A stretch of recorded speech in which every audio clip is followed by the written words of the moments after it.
ریان ایک عام سا لڑکا تھا جو کہ اپنی چھوٹی سی بستی میں رہتا تھا۔ وہ ہمیشہ کہانیوں میں کھویا رہتا اور جادوئی دنیا کے خواب دیکھتا۔ ایک دن جب وہ اپنی نانی کے پرانے صندوق کو کھنگال رہا تھا، اسے ایک عجیب سا سنہرا نقشہ ملا۔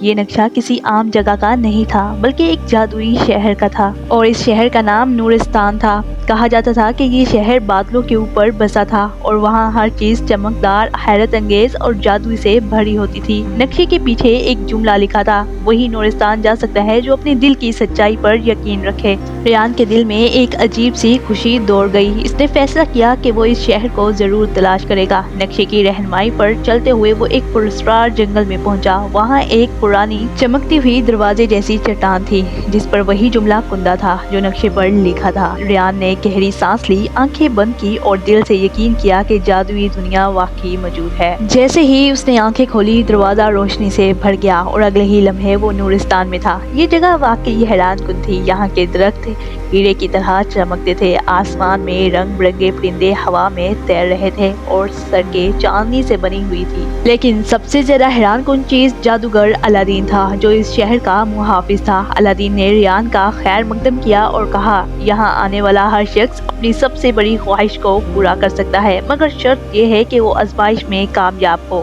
اس پر ریان نے فوراً کہا کہ میں سچا جادوگر بننا چاہتا ہوں۔ الادین نے مسکرا کر ایک جادوئی کٹورا پیش کیا جس میں نیلے رنگ کی روشنی گھوم رہی تھی۔ یہ سچائی کا جادو ہے، اگر تمہارا دل سچا ہے تو یہ روشنی تمہیں اپنی طاقت دے گی۔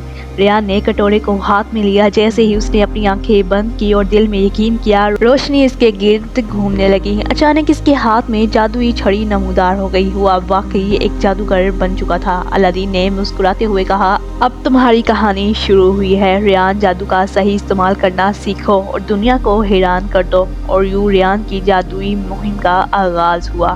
اس کہانی سے ہمیں یہ سبق ملتا ہے کہ ریان ایک غریب مگر نیک دل نوجوان ہوتا ہے۔ اگرچہ اسے جادوئی خزانے اور طاقت حاصل ہو جاتی ہے، لیکن آخر میں اس کی کامیابی کا راز اس کی ہمت، ذہانت اور اچھے اخلاق میں چھپا ہوتا ہے۔